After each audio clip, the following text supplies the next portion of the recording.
Dear Heart, may sasaklap pa kaya sa sinapit naming iyon? Nakatuntong nga kami sa Italy, pero sa kalaboso naman. Peke pala ang pangalan, address, at telephone numbers sa tutuluyan namin sa Milan na ibinigay namin sa immigration officials. At kumo hindi kami ang unang grupo ng mga Pilipino na nagtangkang pumasok sa Italy bilang turista pero plano talagang magtrabaho bilang illegal workers, booking agad kami. Ang matinding problema, one-way ang ticket namin sa Italy. At hindi lang iyon ang trouble na malaki. Ang other half ng ticket namin pabalik sa Pilipinas, yung binayaran namin sa tour group, dapat ay magamit yun. Kahit ba supposedly ay mag-originate ang flight mula sa Greece na siyang last leg ng package tour. Inisip naming apat na pwedeng ayusin yun para kami makabalik ng Pilipinas. Pero mali kami ng akala, dear heart. Invalid ang mga ticket. Hindi iyon binayaran ni Sonia sa travel agency. Labis-labis pa sa 1,000,000 piso ang natangay niya sa aming apat. Mugto at maga ang mga mata nila sa magdamag na pag-iyak. Magkakasama ang apat sa isang kwarto. Hindi iyon mukhang prison cell dahil detention room lang iyon sa isang bahagi ng airport. Doon ikinukulong ang mga naarestong pasahero na walang proper travel documents. Karaniwan na, hindi nagtatagal ang mga detenido doon. Naghihintay lang ng unang flight na available para itapon pabalik sa point of origin ng mga nahuli. Iyon ang mga naaresto na may two-way ticket.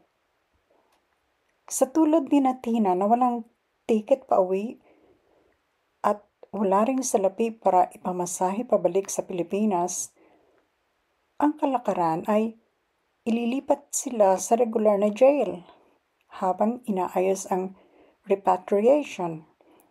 Iyon ay kung mayroong lalakad para maibalik ang apat sa sariling bansa. Hindi kaya tayo pwedeng tulungan ng Philippine Embassy? Tanong ni Tina sa mga kasama. Pagdating pa raw ng boss nung mga immigration officers na amaresto sa atin, saka tayo pwedeng makiusap na tumawag sa Philippine Embassy sa Rome. Hindi ba? Pahikbing sagot ni Aling Dolor. Pero kailan pa yun? Nasa baksyon daw yung amo nila. Kala ko, pasinghot na sabi ni Mary. Katatawanan lang pag nagbibiro yung mga nakapanggaling na sa abroad na ibalik niyo ako sa Pilipinas. Di pala nakakatawa pag ganitong nakakulong tayo na tila kriminal.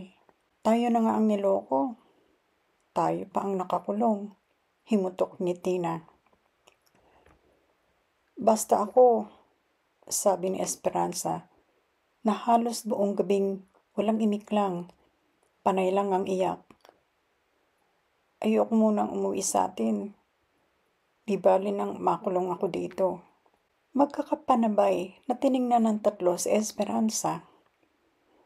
Magkakahanay ang apat na cots sa kwarto. Nasa dulo si Aling Dolor, katabi ang kay Mary, tapos ay ang cot ni Tina bago ang kay Esperanza. Baka dito, mas ligtas ako kaysa sa tumigil ito sandali, pero maya-maya itinuloy din ang sinasabi. Kaya ako halos ipagtulakan ng mother ko na mag-abroad na lang. Ibig niya akong iiwas sa stepfather ko. Bakit? Gusto kang rapin? Diretsahang tanong ni Mary kay Esperanza. Hindi umimik si Esperanza. Nag-umiyak lang. Nasakyan na iyon ng tatlo. Naaawa nilang minasdan ang 21 anyos na kasama. Feeling ni Tina, yung problema nilang kasalukuyan, baliwala sa tindi ng tinakasan ni Esperanza sa Pilipinas. Bali ba, patuloy nitong huli. Yung kinonsultang manghuhula ng mother ko, inulukan din siya na pag-uploadin na lang ako. Nasa labas daw ng bansa ang kapalaran ko. Tama naman, mapait na bulalas ni Tina. Heto sa Italy, ang kapalaran natin. Ang sama-sama nga lang na kapalaran. Bago umiyak na naman si Tina. Mabuting kapalaran ang tinukoy niyong manghuhula, giit ni Esperanza. Ito raw ang luckiest year ko. Ngayon daw, pinakamitindi ang talab ng pangalan ko sa aking destiny. Ano nga ba ang buo mong pangalan? Usisa ni Mary. Esperanza mapalad. Pag-asa ang meaning ng Esperanza, di ba? Sumimangot si Tina. Ano naman ang kinalaman ng pangalan sa kapalaran ng tao? Malaki raw, sagot ni Esperanza. Ako, Mary ang pangalan, pero masaya ba ako ngayon? Ako, Tina. Pero wala namang ibig sabihin ng pangalan ko. Biglang umiyak si Aling Dolor. Bakit, tita? Alalang tanong ni Mary. Kasi ang pangalan ko, Dolorosa. Luho ang ibig sabihin. Nang mag-asawa ako, hindi na balimbing ang apelyido ko. Sunod na siyempre sa mister ko, Calvario. Natahimik ang tatlong dalaga. Sigurado, pahikping himutok ni Aling Dolor. Calvario ang magiging buhay namin dahil sa mga babayarang utang. Yung perang pang-tour, galing sa pinagbentahan ng munti naming bakery. Malamang na di muna makakapag-aral ang tatlo kong anak. Mapipilitan uling mag-Saudi ang mister ko. Ayaw ko na nga sanang bumalik doon dahil hirap ang katawan niya. Nasa construction siya. Naghanap sa Esperanza ng malinis na facial tissues. Gamit ng lahat ang mga panyo niya sa pag-iyak at pagsinghot. Hinagilap niya ang loob ng kanyang handbag. May lumaglag doon na hinangin sa kandungan ni Tina. Dinampot iyon ni Tina. Tiningnan, binasa. Biglang may kumislap sa utak ni Tina. Bakit nga ba hindi? Bulalas nito.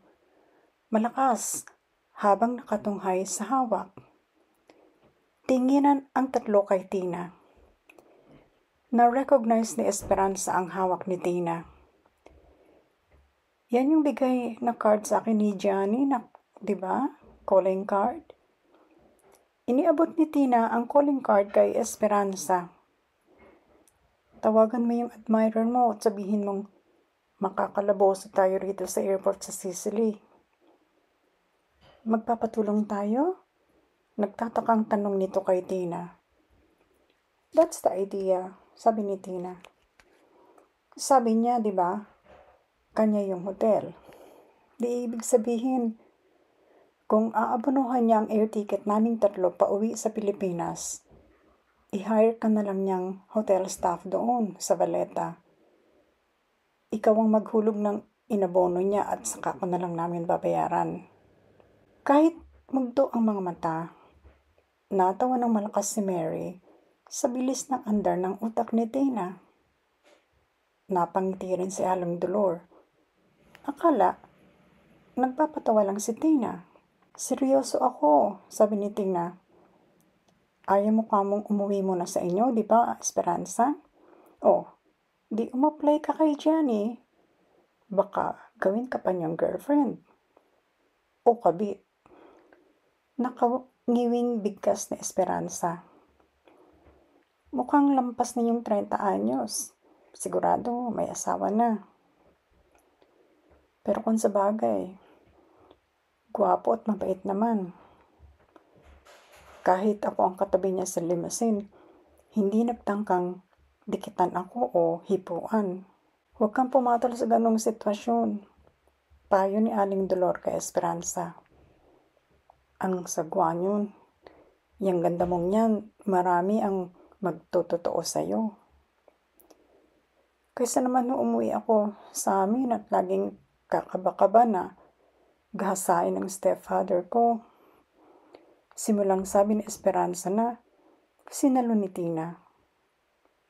Kung totoo ang sabi ng manghuhula na luckiest year mo to, ani Tina, hindi pang kabit lang yung beauty mo.